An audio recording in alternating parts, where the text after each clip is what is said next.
Atos dos Apóstolos é um dos livros mais dinâmicos de toda a Bíblia.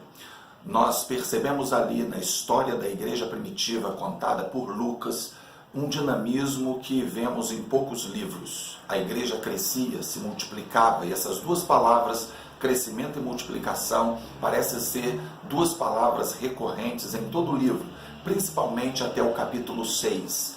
Nós vemos a igreja se multiplicando de forma que Lucas ele escreve sobre uma conversão em massa que fez com que 3.000 novos crentes chegassem à comunidade cristã e posteriormente que esse número crescesse a cerca de 5.000 pessoas. Depois disso, Lucas para de falar em números e começa simplesmente a usar as palavras crescia, multiplicava-se e avançava a igreja de Cristo. Tudo isso aconteceu até o capítulo 6, quando uma desavença aconteceu entre os cristãos e houve necessidade então de uma primeira reunião administrativa. Isso aconteceu porque algumas viúvas se sentiram desfavorecidas na distribuição diária da alimentação para aqueles que eram carentes. Houve murmuração e, segundo o registro bíblico, houve essa necessidade de uma intervenção dos apóstolos na situação.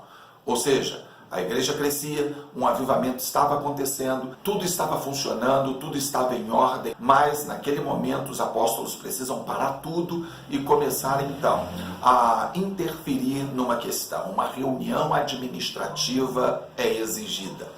Observe, a primeira necessidade de uma reunião administrativa com os apóstolos não foi por um problema externo, não foi um problema criado pelos fariseus, pelos escribas ou saduceus. Não foi um problema criado por ateus ou pelo diabo. A primeira necessidade de uma reunião administrativa na igreja foi em função de problemas criados por crentes. Eles estavam disputando espaços pela distribuição diária de alimento. Nós vemos o decorrer do livro até o capítulo 14, e no final do capítulo 14, onde há um grande avivamento, agora não entre os judeus, mas entre gentios, na cidade de Antioquia, nós vemos agora outra vez uma interferência, porque alguns judeus, vindo de Jerusalém, começam a criar novamente obstáculos, dizendo que todos os convertidos precisam se circuncidar para que pudessem ser salvos. Agora o avivamento acontece entre os gentios e outra vez crentes vindo de Jerusalém começam a colocar obstáculos e houve então uma grande discussão entre esses crentes e o apóstolo Paulo e Barnabé. Ele sai de Antioquia, viaja cerca de 700 quilômetros até Jerusalém para pegar a opinião daqueles que haviam estado com Cristo. Daqueles como Pedro e Tiago, que tinham estado fazendo as refeições, caminhando, evangelizando, vendo curas e ouvindo diretamente acerca das doutrinas cristãs com o próprio Jesus. E então Paulo retorna, trazendo as informações e a deliberação dos apóstolos, que nessa ocasião precisaram fazer uma nova reunião, que nós cristãos usamos chamar de Concílio de Jerusalém. Observe, se a primeira reunião feita pelos apóstolos foi porque crentes estavam criando problemas, essa segunda reunião também. Novamente não foi o diabo que estava criando obstáculos. Novamente não era um problema trazido para dentro da igreja de fora. Novamente não foram os fariseus, os escribas, saduceus ou ímpios ateus. Não, foram os crentes. Infelizmente, 2000 anos depois desses dois episódios, nós vemos lamentavelmente cenas como essas se repetirem.